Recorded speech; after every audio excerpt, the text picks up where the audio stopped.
कैसे आप सब। आज हम स्टार्ट करने वाले हैं सम एप्लीकेशन ऑफ ट्रिग्नोमेट्री। इस चैप्टर को स्टार्ट करने से पहले थोड़ा सा इंट्रो ले लेते हैं। जैसे कि हम लोग कहते हैं discovery is the mother of invention. आपको इन्वेंशन करने की जरूरत कब पड़ती है? जब आपको किसी चीज की नीड होती है ना। तो इसका जो नीड है वो एस्ट्रोनॉमी में देखने को मिला, उसी के कारण ट्रिग्नोमेट्री वॉज इन्वेंटेड। और ये चैप्टर बहुत इजी, आपको बहुत अच्छे समझ में आएगी। एस्ट्रोनॉमी में कैसे, अगर आपको अर्थ से प्लैनेट का डिस्टेंस या अर्थ से स्टार का डिस्टेंस फाइंड आउट करना है तो आप कैसे, by using trigonometry you can easily find it, है ना। तो इसलिए ट्रिग्नोमेट्री वाज इन्वेंटेड। बहुत सारी फील्ड में इसका एप्लीकेशन देखने को मिलता है, जैसे कि नेविगेशन के लिए, मैप कंस्ट्रक्ट करने के लिए, है ना। बहुत सारे फील्ड्स में इसका यूज होता है। तो उस टाइम पे एक इंस्ट्रूमेंट बनाया गया था, सर्वेइंग इंस्ट्रूमेंट, जिसको हम लोग बोलते हैं थियोडोलाइट। वो अभी भी देहरादून के म्यूजियम में रखा हुआ है। उसमें एक रोटेटिंग टेलीस्कोप लगा होता था, उसकी हेल्प से क्या करते थे, वो एंगल को मेजर करते थे। तो वो इंस्ट्रूमेंट ट्रिग्नोमेट्री के प्रिंसिपल पे बेस्ड था, उसका यूज हम लोग करते थे डिस्टेंस को मेजर करने के लिए। उसी की मदद से जो highest mountain in the world है वो भी डिस्कवर्ड हुआ था। अब फटाफट से इस चैप्टर के थोड़ा सा कॉन्सेप्ट पे आते हैं, कॉन्सेप्ट देख लेते हैं, थोड़े से टर्म्स जान लेते हैं, फिर उसके बाद हम चैप्टर के क्वेश्चंस पे आएंगे। ठीक है, तो फटाफट से देखते हैं। ये क्या दिया हुआ है आपका, हॉरिजॉन्टल लाइन, AO मान लेते हैं। इसको क्या बोलते हैं, हॉरिजॉन्टल लाइन। जब आप किसी चीज को स्ट्रेट देख रहे हो तो इसको हम लोग क्या बोल देते हैं,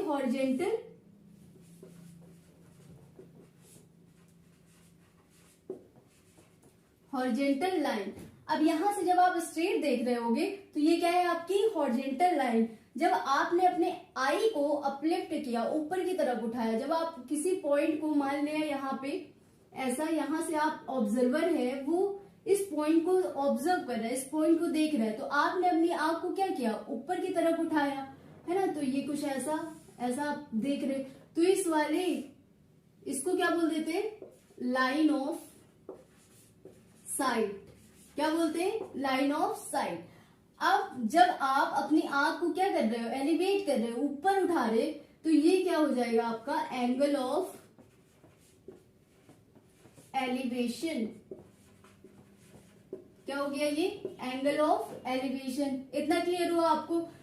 अगर आप इसी पॉइंट से, ये हॉरिजॉन्टल लाइन है, आप नीचे की तरफ देख रहे हो, ये कोई पॉइंट है, ये ऑब्जर्वर यहां से ऑब्जर्व कर रहा है इस पॉइंट को, तो ये जो नीचे वाला एंगल हो जाएगा, इसको क्या बोल देते हैं, एंगल ऑफ डिप्रेशन। क्या बोल देते हैं, एंगल ऑफ डिप्रेशन। इतना क्लियर हुआ, बस ये कॉन्सेप्ट जानना मस्ट है। अब आते हैं चैप्टर पे। इतना आपको क्लियर हो गया ना। ये भी क्या है, लाइन ऑफ साइट। जिधर से आप देख रहे हो वो क्या हो गया, लाइन ऑफ साइट। सामने देख रहे हो हॉरिजॉन्टल लाइन, और ये जो एंगल बना रहा है, अगर आप ऊपर की तरफ देख रहे हो तो एंगल ऑफ एलिवेशन, अगर आप नीचे की तरफ देख रहे हो तो angle of depression. I hope कि ये टर्म्स आपको क्लियर हो गए होंगे। अब आते हैं हम लोग क्वेश्चन की तरफ। इस चैप्टर में बहुत ज्यादा ट्रिग्नोमेट्री का यूज नहीं हुआ है। अगर आपको ट्रिग्नोमेट्री नहीं भी आई, आप देखो वीडियो, आप मेरी वीडियोस देखो। अगर आपने नहीं देखा है तो वो सब समझ में आ जाएगा। लेकिन बहुत ज्यादा ट्रिग्नोमेट्री का यूज इस चैप्टर में नहीं है। केवल आपको क्या करना होगा, जितने भी ट्रिग्नोमेट्री रेशियोज के कुछ वैल्यूज थे, जैसे कि sine 0 degree, sine 90, sine 60, sine 30, ये सारे वैल्यूज को आपको क्या करना है, मेमोराइज करना है ना। मेमोराइज किया था। अब उसके बाद आते हैं उसका बस अगर आपको उतना ही लर्न है और ये कॉन्सेप्ट पता है तो आप किसी भी क्वेश्चन को इजिली सॉल्व कर सकते हो, है ना। तो इस चैप्टर से 5 मार्क्स के क्वेश्चंस आपको देखने को मिलेंगे। तो फटाफट से करते हैं, बहुत ही इजी चैप्टर है, आपको बहुत अच्छे से समझ में आ जाएगा। वीडियो को लास्ट तक जरूर देखना और सारे वीडियोस देखना, ठीक है। अब आते हैं हम लोग क्वेश्चन की तरफ। इस प्रॉब्लम को हम लोग देखते हैं। A circus artist is climbing a 20 metre long rope which is tightly stretched and tied from the top of vertical pole to the ground. Find the height of the pole if the angle made by the rope with the ground level is 30 degree. तो फटाफट से diagram draw करेंगे और एक एक line अच्छे से पढ़ के, जिसको नहीं समझ में आता एक एक चीज अच्छे से पढ़ो, फिर उसके बाद डायग्राम को ड्रॉ करने की कोशिश करो। क्योंकि बहुत सारे स्टूडेंट होते हैं, क्वेश्चन को रीड आउट करके वो डायग्राम ड्रॉ नहीं कर पाते हैं, गलत ड्रॉ कर लेते हैं, तो गलत आंसर भी आएगा, है ना। तो फटाफट से एक एक चीज अच्छे से समझने की कोशिश करेंगे। A circus artist is climbing a 20 metre long rope. एक क्या है, सर्कस आर्टिस्ट है जो कि 20 मीटर लॉन्ग रोप पे वो क्या कर रहा है, क्लाइंबिंग कर रहा है, चढ़ रहा है, which is tightly stretched and tight from the top of vertical pole to the ground. Ground से एक वर्टिकल पोल है आपका, इसके टॉप से और ग्राउंड से, यहां से ऐसे, ये टाइटली स्ट्रेच्ड है और टाइटली बंधा हुआ है ये रोप, है ना। फिर क्या कह रहा है, find the height of the pole, pole की हाइट आपको पता करनी है। If the angle made by the rope with the ground level, अगर ग्राउंड लेवल से ये जो रोप है वो कितना एंगल बना रहा है, 30 डिग्री बना रहा है, 30 डिग्री बना रहा है, तो आपको क्या पता करना है, ये पता करना है। और क्या दिया हुआ है, 20 मीटर लॉन्ग रोप दी हुई है, इट मीन्स कि ये क्या है, 20 मीटर। आई होप कि ये समझ में आया होगा आपको। अब फटाफट से, कुछ भी नहीं करना, ABC ऐसे नाम दे दो, और ये क्या है, 90 डिग्री। और मैंने क्या बताया था, एंगल के फ्रंट वाला हमेशा क्या होता है, परपेंडिकुलर होता है, और एंगल और 90 डिग्री के बीच वाला जो साइड होता है वो क्या होता है, बेस होता है। और ये 90 डिग्री के सामने वाला जो 90 डिग्री के जो सामने वाला जो साइड होता है उसको हम लोग क्या बोलते हैं, हाइपोटेनस बोलते हैं, है ना। फटाफट से सॉल्व कर लीजिए। अब देखो, अब हमको क्या चाहिए, इसकी हाइट चाहिए, इस पोल की हाइट चाहिए। ये क्या है आपका, परपेंडिकुलर है, और ये क्या गिवन है, एक हाइपोटेनस गिवन है ना। तो परपेंडिकुलर अपॉन हाइपोटेनस किस में आता है, साइन थीटा में आता है। तो हम यहाँ पे साइन 30 डिग्री यूज करके आप इस क्वेश्चन को सॉल्व कर सकते हो, है ना। इसमें क्या होता है कि एक एंगल आपको पता होना चाहिए और एक साइड पता होनी चाहिए, तो दूसरा साइड आप इजिली फाइंड आउट कर सकते हो। इतना क्लियर हो गया आपको। अब यहाँ पे क्या यूज करेंगे, sine 30 degree. Sine 30 degree is equals to क्या होता है, perpendicular upon hypotenuse. Perpendicular given नहीं है, परपेंडिकुलर क्या है, हाइट ऑफ द पोल है, और हाइपोटेनस कितना गिवन है, 20 is equal to sine 30 degree की वैल्यू क्या हो जाती है, 1/2। अब फटाफट से इसको सॉल्व कर लेना है। क्या हो जाएगा, h इज इक्वल टू 20/2, ये हो गया 10। इट मीन्स कि 10 मीटर। ये जो पोल की हाइट होगी वो कितनी हो गई, 10 मीटर। और थोड़ा सा आपको क्या लिखना है, स्टेटमेंट के साथ में आप क्वेश्चन को सॉल्व करोगे एग्जाम में, जिससे कि आपको फुल मार्क्स मिले, ठीक है। अब आते हैं हम लोग नेक्स्ट क्वेश्चन की। अब हम आते हैं इस वाले क्वेश्चन में। फटाफट से क्वेश्चन को रीड आउट करेंगे। क्या कह रहा है, tree breaks due to storm, एक पेड़ है जो कि आंधी आने पे क्या हो जाता है, टूट जाता है। And the broken part bends, और जो उसका ब्रोकन पार्ट है वो क्या हो जाता है, बेंड हो जाता है। So that top of the tree touches the ground making an angle 30 degree with it. तो मतलब कि ये क्या कह रहा है, कोई पेड़ है वो यहाँ से टूट जाता है, तो यहाँ से जब ये टूटा, ऐसे टूटेगा ना, तो ये टॉप जो है वो कहाँ पे टच हो रहा है, ग्राउंड पे टच हो रहा है, और ये ग्राउंड से कितना एंगल बना रहा है, 30 डिग्री बना रहा है। आई होप कितना क्लियर हो गया होगा। अब उसके बाद the distance between the foot of the tree to the point where the top touches the ground is 8 metre.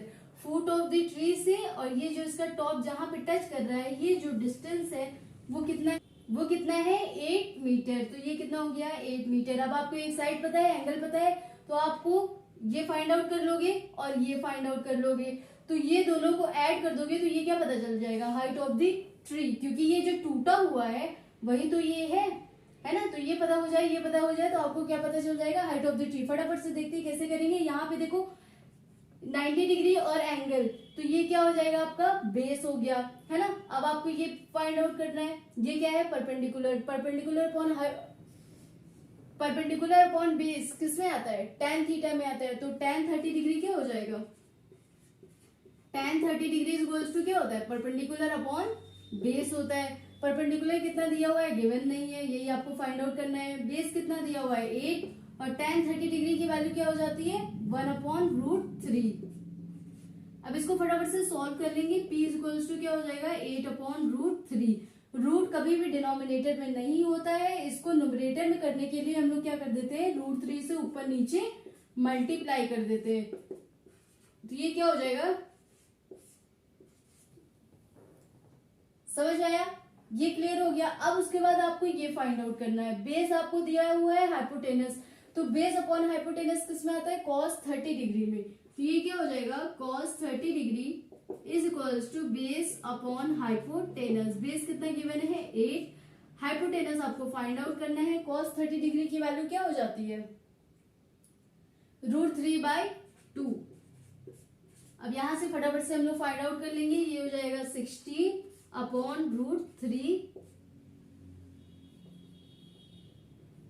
Is equals to h।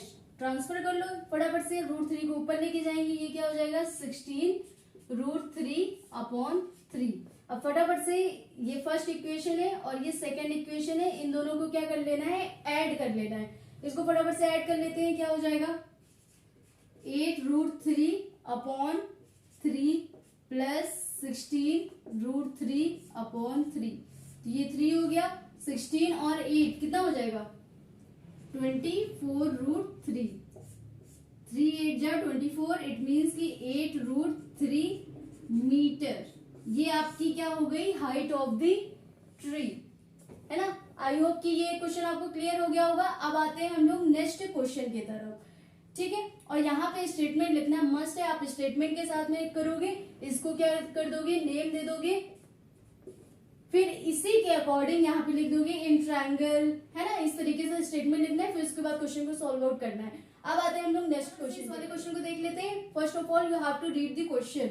क्या कह रहा है, constructor plans to install 2 slides for the children to play in a park, है ना। 2 slide उसको बनानी है बच्चों के खेलने के लिए। For the children below the age of 5 years, जो बच्चे 5 साल से छोटे हैं, she prefer to have a slide whose top is at a height of 1.5 metre. वो कैसा स्लाइड बनाने की सोच रहा है जिसकी हाइट क्या हो 1.5 मीटर हो, ठीक है। And is inclined at an angle of 30 degree to the ground, और ग्राउंड से उसका जो इंक्लिनेशन है वो कितना होना चाहिए 30 डिग्री होना चाहिए, ठीक है। Where is for elder children, फिर दूसरा स्लाइड वो बना रहा है बड़ों के लिए। She wants to have a steep at a height of 3 metre, जो उसका स्टीप है उसकी हाइट कितनी हो जाएगी 3 metre and inclined at an angle of 60 degree to the ground, और ग्राउंड से कितना झुकाव पे होगा 60 डिग्री से, ठीक है। What should be the length of this slide, what should be the length of this slide, what should be the length of this slide in each case. तो दोनों ही स्लाइड की लेंथ कितनी हो जाएगी वही आपको फाइंड आउट करना है। फटाफट से क्वेश्चन को रीड किया, आप डायग्राम ड्रॉ कर लेते हैं। एक आपको दिया हुआ है, इसकी हाइट कितनी दी हुई है 1.5 मीटर, है ना। वो ग्राउंड से कितने एंगल पे है 30 डिग्री, मतलब कि ये ऐसा दिया हुआ है 30 डिग्री। और एक दूसरा स्लाइड है जिसकी हाइट कितनी है 3 मीटर, और वो ग्राउंड से उसका इंक्लिनेशन कितना है 60 डिग्री का, है ना। इसको नेम दे दो ABC, इसको भी दे दो A1 B1 C1, है ना।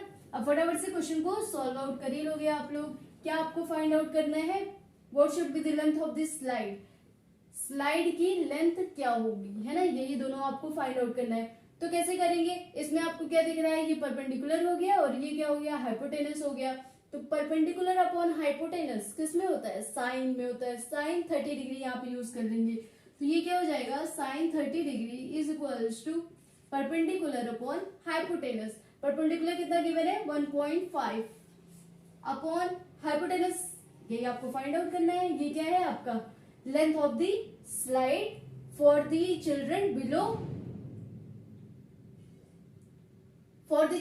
द एज ऑफ 5 years, है ना। तो फटाफट से इसको सॉल्व कर लेंगे। ये साइन 30 डिग्री की वैल्यू क्या हो जाती है 1/2 हो जाता है। अब यहाँ से h इज इक्वल्स टू क्या हो गया 3 मीटर हो गया। इट मीन्स कि ये क्या हो जाएगा 3 मीटर, है ना। ये आपको क्लियर हो गया। इसको सॉल्व करना, सॉल्व तो कर ही लोगे ना। ये 2 इधर गया, ये इधर गया, क्रॉस मल्टीप्लीकेशन कर दो। ये क्या हो जाएगा 15 2 जा 30, और 30 के बाद एक प्लेस के पास क्या लगा देना आपको डेसिमल लगा देना है। तो ये क्या हो जाएगा 3 मीटर हो जाएगा। इतना क्लियर हो गया। अब आते हैं सेकंड केस पे। यहाँ पे कुछ स्टेटमेंट लिखना मस्ट है, विदाउट स्टेटमेंट आपको नहीं करना है, ठीक है। यहाँ पे लिखना होगा इन ट्रायंगल ABC, है ना। तो इस तरीके से करके स्टेटमेंट आप खुद लिखोगे। अब उसके बाद आते हैं हम लोग सेकंड केस पे। सेकंड केस आपको क्या कह रहा है, ये आपका हो गया परपेंडिकुलर, और आपको ये क्या पता करना है हाइपोटेनस, और ये 60 डिग्री दिया हुआ है। तो perpendicular upon hypotenuse again sine पे होता है, तो साइन 60 डिग्री क्या हो जाएगा sine 60 degree is equal to क्या हो जाता है परपेंडिकुलर अपॉन हाइपोटेनस। तो यहाँ पे परपेंडिकुलर कितना हो जाएगा 3 अपॉन हाइपोटेनस, और साइन 60 डिग्री की वैल्यू क्या हो जाती है √3/2। अब यहाँ से हो गया √3/2। फटाफट से क्रॉस मल्टीप्लीकेशन कर लेंगे। ये क्या हो जाएगा 6/√3 3 इज इक्वल्स टू h। यहाँ से 6√3/3, 3 2 जा 6, ये हो गया 2√3 मीटर।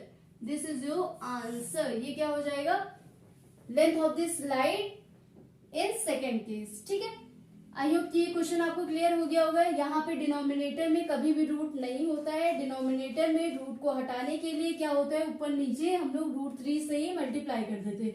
तो ये क्या हो जाएगा, 6√3/√3 इंटू √3 क्या हो जाता है 3, है ना। तो 3 2 जा 6 हो गया, ये हो गया 2√3। आई होप कि ये क्वेश्चन आपको क्लियर हो गया होगा। अब हम आते हैं नेक्स्ट क्वेश्चन की तरफ।